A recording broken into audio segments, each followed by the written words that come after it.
Liz, this is a real treat. As I mentioned, I followed you for some time and really enjoyed the contributions that you make to the selling ecosystem that we're so blessed to be a part of. Something that you touched on that I found very intriguing is talking about sales language, out with the old, in with the new. And having been in sales for a considerable amount of time, I'm intrigued by what you think about this, because while process and fundamentals and people are so critical to sales and always will be, the language and the words that we choose to use are so important, but they change a lot. So would love to hear your thoughts in that realm. Well, for years we were told that your words were only 7% of any kind of communication. And I call BS on that now. And I say it's 100% of communication. Of course, your body language and your tone, all of that matter. But so much of our communication now is done online. We're sending emails. We're doing prospecting via social selling. So no one can really see our body language for that. And that's why I say 100% of what you type in an email, what you say, even in a voicemail, however you're communicating with someone, even through LinkedIn or in Facebook, your words matter. And the words you use and choose can have a great impact on the results that you get, or they could make you look like everyone else on the planet because everyone else is saying the same thing. So if you don't change your language, it's going to be really hard to change your results. So I'm a big believer that language is what starts moving the conversation forward. You hit on a couple of things that are really near and dear to my heart. So first off, there's some things in sales and frankly in career and even in life that we can control. And I think it's critical that we exert control over those elements. And one of those is the language that we choose to use. I'm a big believer in a focus on the quality of our messaging, which can change and evolve. We have to be very open to that changing and evolving over time. What's a pertinent message today for a customer may not be the same way 6 months down the road. And it's not the same thing that's tried and true from last year or specifically 2 years ago. Right. The other element is the quantity. So you find a quality message and you want to make sure that you're evangelizing that to as many of the key influencers and also influencers of influencers as possible. It's very rare where I can go out and just create a BDM relationship that I want right off the cuff. It's, you've got to make sure you're looking at how do I kind of swarm this executive by reaching out to some of their other influencers, developing some mind share and then getting momentum. And then lastly, the consistency component. But when it comes to the quality of message, probability is so important. You said something around you don't want to sound like everyone else. I am such a believer in having a unique narrative and voice. And I would love for you to spend a little bit more time on that. How can we as sellers, as leaders, as thought leaders, develop a unique voice? How do you find that? It's a really big question, but the very first place I would start is take out the fluff. Take out all of those filler words that do absolutely nothing to make you stand out, to make you sound any different, to get someone's attention. And I always say, if you can't get someone's attention, you'll never, ever, ever get their business. Never. And I don't care how many emails you send, if they all sound the same, if everyone is sending the same email to someone's inbox, how does that person who's receiving it differentiate it? So leaving out the fluff and I call them phrase grenades and language landmines and word bombs, because once you launch these into an email, you do sound like everyone else and they cause your communication to blow up in your face. For example, starting out with, hope you're doing well. I hope this email finds you well. Hope you had a great weekend. Really? Do you really? Do I believe that there's sincerity in that? You sat down and typed that out and really thought of me and hoped that I had a good weekend?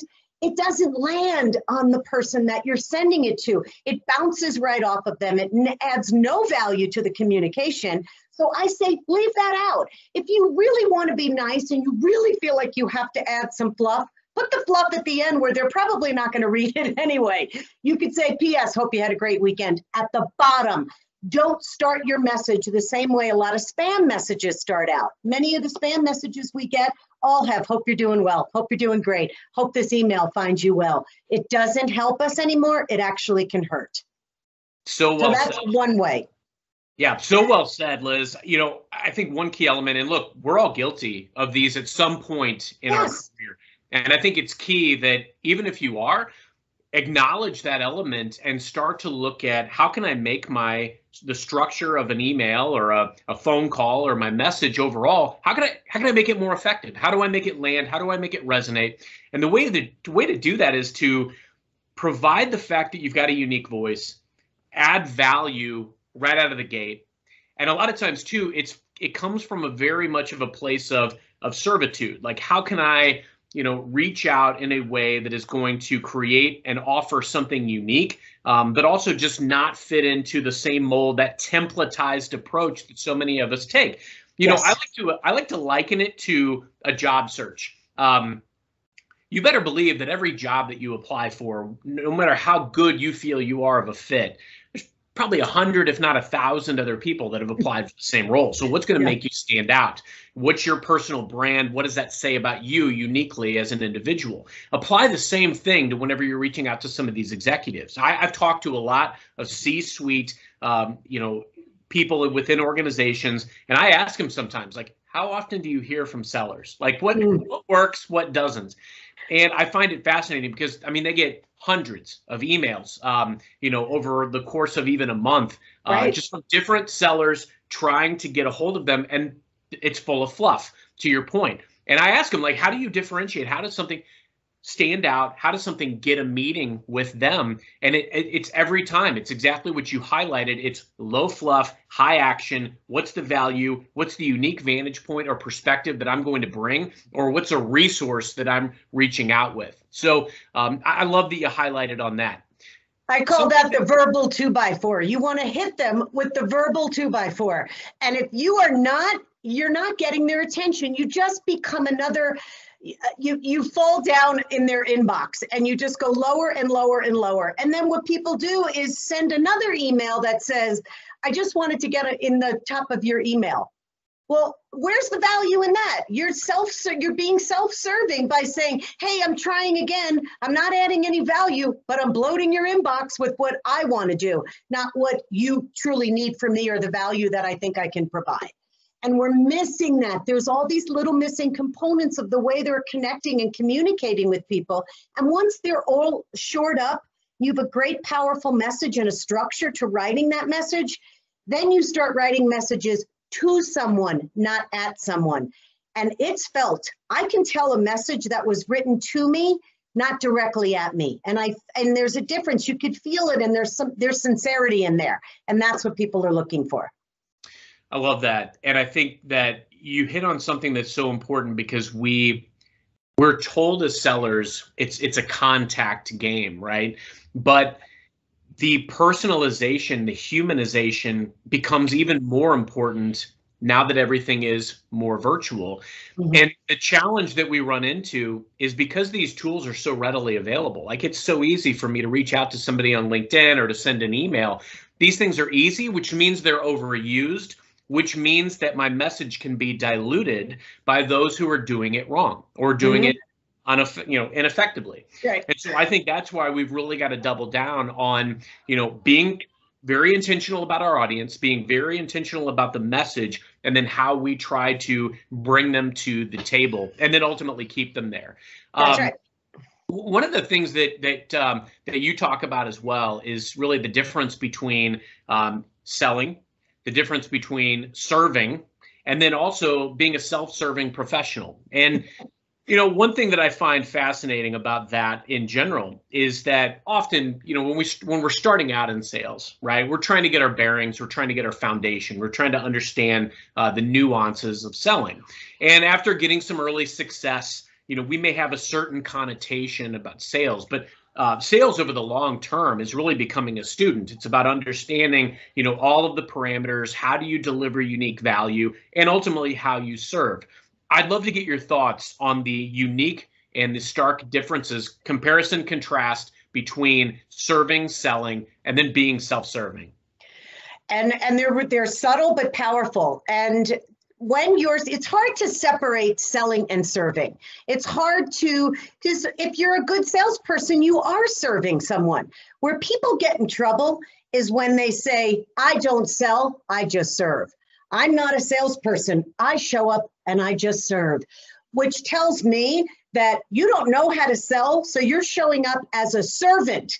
And what does a servant do? It takes orders. A servant says, okay, I'll be right back. I'll bring you a new fork. Yeah, okay, I'll write that down. I can do that. And when someone is in serving mode, there's a people-pleasing energy attached to that. And it comes across as, I'll do anything for you. I just want the sale. I'll be nice. I'll jump through hoops. I'll stand on my head. I'll lower my price if I have to. So that kind of serving, nobody wants to do business with a servant. They want to do business with someone who's aligned with them, someone who's selling and serving at the same time, and who understands that we're going somewhere and I'm going to be kind and generous and authentic with you. And if this works, we'll move forward. And if it doesn't, we'll part ways. And being strong enough to be able to have those conversations with someone without shrinking yourself down to fit into what you think they need. So that's that whole serving and selling piece. Then this is the biggest part. I see people do this all the time. They'll say, Liz, I don't want to be one of those pushy salespeople. I don't want to come across self-serving. Yet every day they send messages that are self-serving. They say, I'd love to meet with you. I'd love to set up a time to get on your calendar. I'd love to try to find 20 minutes of your time. That's self-serving. You didn't invite me to a conversation. You told me what you wanted to do. So they think that by saying, I'd love to get on your calendar, which has some people-pleasing energy to it, that doesn't get me to move because you didn't invite me. You just told me what you want to do. And likely I'm going to say, I don't have time for that. When someone sends me an email that says, I'd love to get on your calendar this week, how about Tuesday or Thursday? That repels me because you, first of all, didn't show me why I should give you a sliver of my time. You told me nothing. You just said, I would love to get on your calendar. Why? Tell me why, and then maybe I'll give you a chance. And that's where I see a lot of people when they're self-serving, they claim they're not, but they are, and they don't understand why they're not getting the response that they're looking for. It's because they're telling, not inviting. Big difference. There's so much great stuff to unpack there, Liz. First off, that's fluff right there. When I say I'd love to do this or that, let's be realistic. What do they care right out of the gate? With all due respect, what we'd love to do. And of course, as a seller, we'd love to get time with them. But I think that's where we have to draw the delineation of, okay, here's the unique value that I believe that I can bring. And frankly, it could be any number of things. Like maybe we're seeking the perspective of this executive. Maybe there are resources that we feel that we can bring to bear that are part of their existing investment, or there's a connection that we believe that we could make for this person. Just anything that is going to ultimately earn us one more step toward becoming a trusted advisor. Deals happen as a result of relationships. It's really that simple. So you ultimately want to try to find some synergies, but you don't want to focus on the desired end result of a deal when you're trying to get a meeting with a client. You want to figure out, is there an opportunity? Is there a conversation that should happen? And your goal is to make your case for why that conversation should happen so you can earn it. So I could not agree with you more. The other thing too, I really liked that you called out the difference between an order taker and a seller, because I've been in a lot of different selling environments. I've been in inbound, outbound, field sales. I've been in short sales cycles where you had to close that thing in one call, or you were never going to talk to them again. And I've also been in the situation where it's a 2-3 year sales cycle with the client. So I think if I've learned anything in all of that, it's all about developing the relationship and bringing resource. It's about people and process and really trying to understand all of those elements. Now, if you gravitate too much toward the customer, as an example, part of your trinity of selling suffers. So I've got what I like to call the holy trinity of sales, which is the customer, your company or brand, and you. And you've got to make sure that all three of those benefit from any interaction, transaction, and just the relationship as a whole. And so if you're going to go way too out of your way to serve, guess what? Your company is going to lose because there may be long-term ramifications of that deal. Maybe you discount a deal too heavily, your margins are cut, you don't get paid, your team doesn't get paid. So you can't just be an order taker, and you can't just be so serving or in that servant mindset that everybody else that you touch loses in that. You can't have a tunnel vision of selling. Correct. And often as a seller, you've got to be the one who's willing to do some of the challenging things. It's easy to have a relationship with some people in organizations that might talk to you. Everybody's has what's called a sales buddy, which they'll have a conversation, but do they have the juice to get anything done? And so I guess what we've got to ask ourselves often is, do you have the relationships that you need to get the deals done that you want to get done? And what are you doing to create the relationships to get those done? And then how are you serving not just the customer, but your team, your company, and yourself in the grand scheme of things? Right. And being that strong, aligned business person, not necessarily, it could be a salesperson, a business person, that you're so strong and lined up within you, your head, your heart, your soul, you're all lined up. And when someone pushes up against that and says, look, we want to work with you, Carson, but you have to take 20% off the top.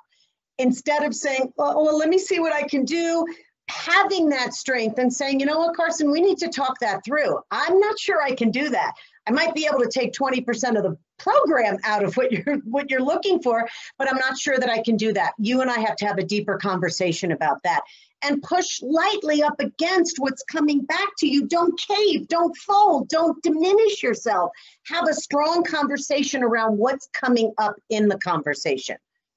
Amazing. I'm a big believer in the transparency process. And frankly, if somebody wants to have a relationship with my organization, being able to show them behind the curtain of what matters to our organization is often a good first step to understand what's behind their curtain, but it's the foundation of a long-lasting relationship. If I'm able to show them what I can bring to bear, maybe levers that I can pull on their behalf, things that I can deliver, and frankly, what is behind unlocking incentives, discounts, if that's in play, those types of things can go a really long way. There's no expectation. If you've got a good customer relationship, there's no expectation that you drop your price to the rock bottom, but they understand and or care about how you get paid, and you care what looks like a win to them, and you work on serving by delivering a win for them and everyone else that you touch. That's how magical deals happen. Beautifully stated. That is exactly it. And it can happen that way, but we have to show up strong and aligned and centered in who we are. And if you're not, you'll get blown over. You'll be a tree that just keeps flopping in the wind versus that strong oak tree. It's like, come on, I can take it. And it can be done in a nice, kind, authentic, genuine way. You don't have to be an ass. You just have to be strong and move with the energy that's coming at you. And I think a lot of people forget that. They think it's all about the know, like, and trust factor, which, I believe in that. However, I think that's been jammed down people's throats for too many decades. And there's another element to know, like, and trust, and that's add value. So I could know you, I could like you, I could trust you, but if you bring me no value, you're not getting my business. So know, like, and trust to me is a little old school. Know, like, and trust and bring me value is the new way. I love that. And, you hit on something interesting, because I think a lot of times as sellers, I think there's a inclination to want them as want a client or a potential client or a customer to like us, right? I mean, I think it's human nature. Sure. But at the same time, I think sometimes we forego the activities that we should, or we forego maybe the challenging conversation, and we might cave to a customer request, or we don't toe the line because we want to try to protect that relationship. But my thought process on all that is, what are you truly gambling? If your relationship is what it is and their expectation of you is unrealistic or not good for your business, what is your relationship say if you're not able or willing to sacrifice that relationship in order to make decisions that are going to ultimately be for the greater good? And what I mean by that is, a lot of times, there may be a siloed business unit that you're working with, right? And your goal is to get out into some of these other business units, drive relationships there too. But these guys are telling you, no, stay here. This is where you need to be talking. My thought process is, if I go outside, what am I truly sacrificing? These guys are just trying to, throttle me and bottleneck me into this part of the business unit. But it's my goal to own the all-up relationship. And so my thought process is, if you are if you're not gambling something substantive, as in a relationship that is making things happen, if they're introducing you to the other business units, great. But if they're not, and they're throttling you, and they're not doing business with you, you're not sacrificing anything by going outside of that box. That's right. And that little bit of risk, that pushing that envelope is fine. And we have to be willing to go there and lean in versus back away. Lean in just a little bit to figure out what am I doing maybe to cause that, and what can I do to diminish that or be able to talk that through. So that's interesting. Love that. Well, Liz, we've got a few minutes left. So let's pretend we've got one more segment or anything that we'd want to talk about. What would that be for you? Oh, let's talk about my favorite word, the F word, follow-up. And I would just beg people to stop following up, touching base, reaching out and checking in. Enough already. Nobody wants to be followed up, touched. They don't want their base touched. They don't want to be checked in. When you are getting back to someone, I like to tell people, negotiate those terms up front. How are you and I going, Carson, how are you and I going to stay in touch through the decision-making process? How would you like me to connect with you? The last thing I want to do is bloat your inbox with follow-up messages. How can you and I support each other through this? How would you like me to communicate? Set it up first so that when you do start that reconnection again and you are quote unquote following up, you're not following up from that, hey, I just want to see if you're ready to do something. It's, hey, in our last conversation, Carson, you and I agreed that we would connect on April 1st to discuss X, Y, and Z. Where are we? Are we still on the same page? Now your language changes. Instead of, I'm just following up to see if you're ready to get started. And now it sounds like, Carson, the last time you and I met, and all of a sudden you do the rewind, now you're in the person's brain doesn't go to, here's another person just trying to follow up with me. So we've got to stop the mindset around follow up, touching base, reaching out and checking in. It doesn't help us anymore. This is the stuff that causes deals to stall big time. Love that. It all comes down to that sales language. And what you first described, the follow-up, I read an article about that years ago, and I consciously made an effort to remove all elements of it from my language. And again, as sellers, I think it's important that we all own it and say, yeah, I've done it before. I've absolutely followed up. I've touched base. I've come up with every single thing I could think of to reach out to somebody and rekindle a discussion. But at the end of this, the way you make this personal and you also exhibit command and mastery of your business and the process is by tying it back to their milestones and the conversations that you've established. There is no more powerful a way to follow up than to reach out to the client and say, hey, the intent of my message is, we established on XYZ date that, we needed to be at pilot by this date. I've got grave concerns that we may miss that date if we don't have that follow-up conversation by X date or today or whenever that is. And to make it personal to them, you indicated that this was a priority. So I have concerns about meeting this deadline unless we proceed. How do you want to move forward? When can we get on the horn? I'm happy to make time today, tomorrow, whatever it is, but using those powerful words. And the last thing I would say on this topic is, no seller needs a drastic overhaul of their process. Often it's very small tweaks that make the most grand difference in the world. If you change a few words here or there, and even just do some research, go out and do research on, the best time or day of reaching out or the type of, verbiage that you should use in some of these emails. There's so much knowledge at your disposal today. Or check out one of Liz's books.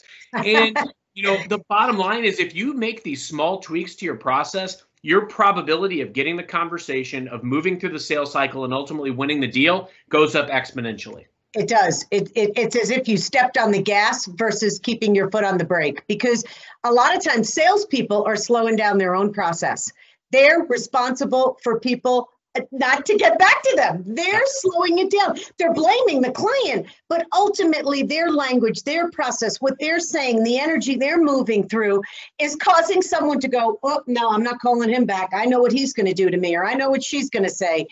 They're doing it to themselves. So this is a beautiful opportunity to go in there and see, what am I saying that's causing this to happen each and every time, and get in there and clean it up. I love it. Salespeople, do not get in your own way and analyze constantly what is working, what's not. I have probably tweaked my messaging for outreach, LinkedIn, email 1,000 times over the last 20 years. And Agreed. your goal should be to, you're never going to be perfect, but your goal should be to continue to enhance the probability, to increase the chances that you get that meeting or get that next step. Keep learning from what's working and what's not. And Agreed. seek out best practices of others. Yeah, exactly. Awesome. Good stuff.